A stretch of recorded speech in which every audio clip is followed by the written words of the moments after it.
Bonjour à tous, aujourd'hui je vous retrouve après tous ces longs mois d'absence, ça fait à peu près 4 mois que je n'ai pas posté de vidéo pour la simple et bonne raison très honnêtement que je n'ai juste pas eu le temps. Là je prends enfin le temps de refaire des vidéos, donc je vous retrouve aujourd'hui avec la vidéo sur mes 7 mois post-opératoire. Où est-ce que j'en suis en perte de poids, comment je le vis, est-ce que tout va bien? Eh bien je vous le dis maintenant. Donc tout d'abord, en termes de perte de poids, très honnêtement, c'est plutôt correct. Donc j'ai perdu en tout et pour tout à aujourd'hui 35 kilos. Donc c'est une très très belle perte. Donc pour donner un ordre d'idée, je suis passée d'un IMC de 56 à un IMC de 41, quelque chose. Donc c'est déjà une très très très belle perte. Après, je vous cache pas qu'elle ralentit grandement. Ça doit faire peut-être 2 mois et demi que que je perds à peu près 2 kilos par mois, entre 2 et 3 kilos par mois en moyenne. Voilà, donc il faut juste s'y attendre que voilà, le poids commence un petit peu à ne plus perdre aussi vite qu'au début, ça oui, mais même de plus en plus doucement. Voilà, là en ce moment, je perds même pas 500 grammes par semaine. Donc, pour vous donner un ordre d'idée, j'ai eu la chance de ne pas connaître de réels paliers comme certains ont pu connaître de 1 mois, 2 mois, 3 mois. Moi, les paliers les plus longs, on va dire, ça a été 15 jours. Voilà. Si on peut appeler ça des paliers, parce que je perdais 100 grammes, 200 grammes, 300 grammes, puis d'un coup ça repartait, hop, 1 kilo de moins. Donc voilà, faut juste s'y attendre, faut pas s'angoisser. Ma nutritionniste m'a bel et bien expliqué que c'était normal, que ça arrivait très fréquemment et qu'il fallait surtout pas s'angoisser et surtout pas se remettre au régime en pensant qu'on mange trop, pas bien, etc., etc. On mange déjà beaucoup moins qu'une personne classique, en tout cas dans mon cas. Je mange toujours à peu près 150 grammes par repas, rarement plus. Je peux manger plus en termes de quantité qui font un peu peur quand on va s'attaquer à par exemple de la salade, des fraises, etc., etc. Tout simplement parce que c'est composé en majorité d'eau. Donc par exemple du melon, vous mangerez forcément plus en termes même de poids de melon que vous pourrez manger du steak ou de la pomme de terre. Vous voyez, c'est forcément ça diminue. Enfin, plus c'est rempli d'eau, plus vous pouvez en manger. En gros. Voilà, donc faut pas s'alarmer là-dessus. Donc en termes de poids, voilà où ça en est. En termes de centimètres, ça continue à descendre.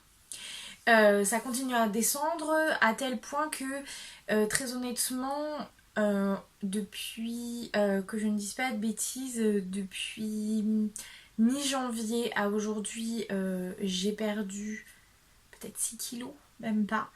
Quelque chose comme ça, 6-7 kilos.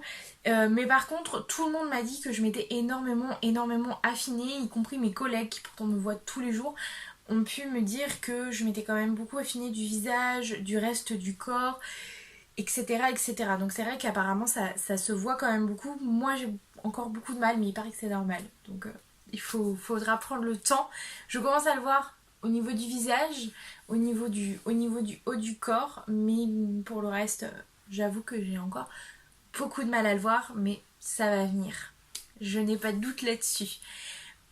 Donc, qui dit perte en centimètres, qui dit perte de poids, dit forcément perte au niveau des tailles de vêtements, sans quoi j'ai toujours été très contente là-dessus. Je suis passée d'un 54-56 suivant comment tailler les marques, donc plutôt 54 majoritairement, mais de temps en temps 56. Je suis passée à du 46, que ce soit pour le haut ou pour le bas, voire pour le bas, certaines choses, 44, je rentre dedans, ça dépend des marques, mais on va dire que je fais du 46 pour, voilà. Alors que je fais du 46, donc ça veut dire que je peux me rhabiller chez H&M et que je peux me réhabiller dans à peu près n'importe quel magasin, ce qui est plutôt agréable. Ce qui a été aussi plutôt agréable, c'est au niveau des pieds.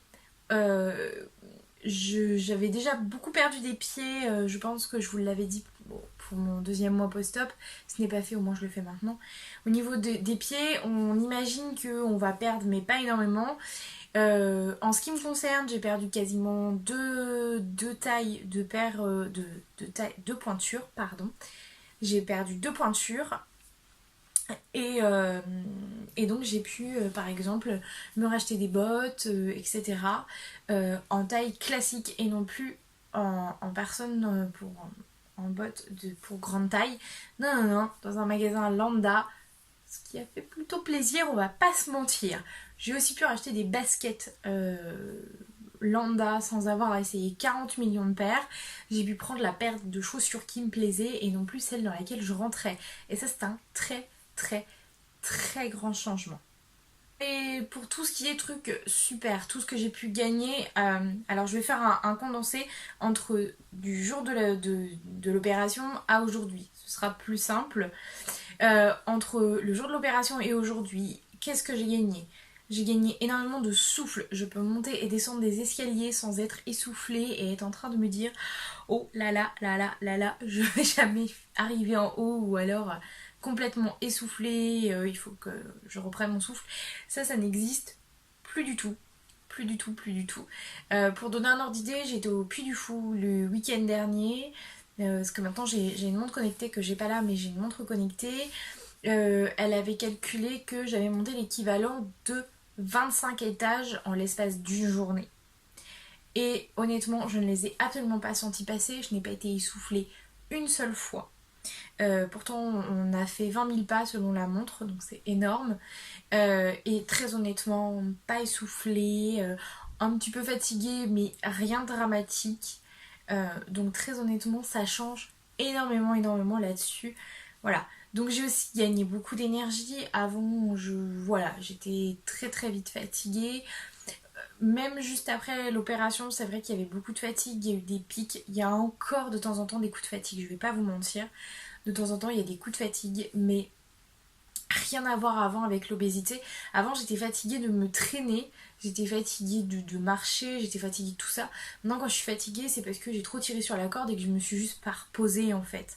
Et ça c'est un énorme, énorme changement. Donc voilà, ça là-dessus, ça a été un complet changement. Donc là-dessus, ça a beaucoup changé, je suis beaucoup plus souple. Je peux voilà, faire beaucoup plus d'activités qu'avant je me refusais ou qu'on me refusait aussi. Donc ça a été super. Au Futuroscope, j'y avais été juste après l'opération, mais je me sentais encore un petit peu serrée dans certaines attractions. J'étais bien, mais j'étais pas non plus waouh, super à l'aise, il y a plein de places autour. Là maintenant, si, honnêtement, j'ai pas eu la sensation de me trouver obèse. Donc ça c'est déjà super, même si au terme d'IMC je suis toujours obèse, mais vu d'où je partais, très honnêtement, je me sens beaucoup mieux. Euh, donc c'est un petit peu tout ce que j'ai gagné. J'ai aussi beaucoup beaucoup beaucoup gagné en termes de confiance en moi. On m'avait dit hein, que je gagnerais forcément de la confiance en moi en perdant du poids, etc. J'y croyais pas et très honnêtement c'est vrai, j'ai beaucoup plus confiance, je m'investis dans beaucoup plus de choses, j'ai envie de faire plus de choses, enfin voilà. Ce qui explique aussi pourquoi j'ai pas publié beaucoup de vidéos. Je me suis lancée dans 4 millions de projets, donc je peux pas tout faire en même temps. Mais je reviens sur YouTube. Normalement, il devrait y avoir un rythme un petit peu plus sympathique. Sur les choses un petit peu moins sympas, mais qui voilà arrivent à tout à chacun, j'ai connu un dumping syndrome. Alors, qu'est-ce que c'est? Pour ceux qui ne connaissent pas le dumping syndrome, c'est le fait quand on mange sucré, trop sucré, tout dépend de faire un espèce de malaise. On se sent extrêmement extrêmement mal. On a des maux de ventre, une diarrhée, une fatigue extrême. Vraiment, on peut plus, enfin on reste pas réveillé quoi. Et donc moi j'en ai connu un. C'est très rare d'en avoir avec la sleeve, mais comme ça se passe très bien, et ben des fois j'oublie un petit peu que je suis opérée. Et puis il faut vraiment surveiller puisque les mauvaises habitudes reviennent et il y a un plat que j'ai un peu trop... Enfin, un dessert que j'ai un petit peu trop sucré et un petit peu beaucoup. Avec le recul, je me suis dit, oula, effectivement, dans tous les cas, j'aurais pas dû autant sucrer, mais bon, c'était fait, c'était fait. Que j'ai dû manger l'équivalent de 3 cuillerées et très honnêtement, je me sentis très très mal. Très fatiguée. à tel point que j'ai tout de suite été me coucher, je me suis endormie, une demi-heure après je me suis réveillée avec des maux de ventre absolument infernaux plutôt. Je me suis réveillée avec des maux de ventre infernaux.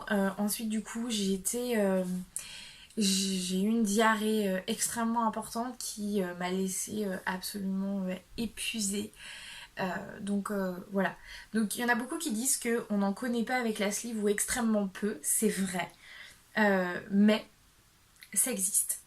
Voilà. Faut pas se dire je suis slivée, j'en aurais pas du tout, j'ai pas besoin de faire attention avec le sucre. Si, voilà, et j'ai eu l'occasion d'en reparler avec ma nutritionniste qui m'a bien dit que effectivement ça arrivait et que ce qu'il fallait bien que je fasse, c'est que avant de manger quelque chose de sucré, essayer de manger quelque chose de pas sucré. Ça peut être du pain, du fromage, enfin voilà, un petit peu en fin de repas, la petite touche sucrée pour ceux qui ne peuvent pas s'en passer. Moi juste de temps en temps, j'avoue que le sucre c'est pas trop mon truc. Voilà, ça m'a servi de leçon. En petites choses sur lesquelles effectivement, genre, en parlant de sucre, des fois d'oubli qu'on est un petit peu opéré, je tiens à préciser quelques petites choses. Premièrement, au niveau de la taille de l'assiette et de ce que je peux manger, la taille de l'assiette reste une assiette à dessert, puisque je mange autour de 150 grammes, parfois un peu moins, parfois un tout petit peu plus. Je ne pèse pas mes assiettes. Je me suis rendu compte que je mangeais toujours à peu près ça, parce qu'à un moment donné, j'ai voulu, pour vérifier ce que j'arrivais à manger, etc. Je me suis fait mon assiette comme je fais d'habitude, comme je sais à peu près ce que je mange, et je l'ai pesé et ça faisait effectivement 150 grammes et j'ai mangé cette assiette là et je n'avais plus faim. Donc voilà, c'est à peu près ce que je mange. Je sais qu'il y en a qui sont slivés, qui mangent un petit peu plus. Je sais qu'il y en a qui sont slivés au bout de 7 mois et qui mangent un tout petit peu moins, voire beaucoup moins pour certains. Voilà, faut pas faire de généralité, on s'écoute, on laisse son corps faire. Moi j'ai mangé assez rapidement les 150 grammes, je crois qu'au bout d'un mois, un mois et demi, je mangeais mes 150 grammes. Mais parce que mon corps le supportait, mais quand ça se supporte pas, et bien des fois ça peut encore m'arriver de manger 50 grammes dans mon repas et de me sentir très bien. C'est juste que voilà, à ce moment-là, j'ai faim que de ça. Ce qui va pas empêcher que 2 heures après, ça se trouve, j'aurai faim et donc je m'écoute beaucoup plus. Voilà, je m'écoute beaucoup plus tout en s'écoutant pas trop. Je m'explique, c'est-à-dire que je peux passer encore des journées sans avoir faim du tout de la journée, sauf que je ne peux pas me permettre de pas manger du tout de la journée. Donc il faut savoir s'obliger, mais il faut savoir aussi écouter quand on a faim, quand on n'a plus faim. Et donc vraiment, il faut s'écouter et en même temps faire attention à soi. C'est-à-dire quand on n'a plus faim, on s'arrête, mais quand on voit que ça fait 3-4 heures qu'on n'a pas faim, je parle pour les slivés avec obligation de collation, ce qui est mon cas, voilà, on me demande de le faire et je sens bien que j'ai besoin des collations parce que des fois où je les oublie, parce que voilà, ça m'arrive. Je me suis fait taper sur les doigts pour mes collations, mais il faut que je les mange. Je me sens plus faible, je me sens pas forcément très bien, voire même limite un malaise, donc comme quoi les collations sont importantes. Les collations sont importantes.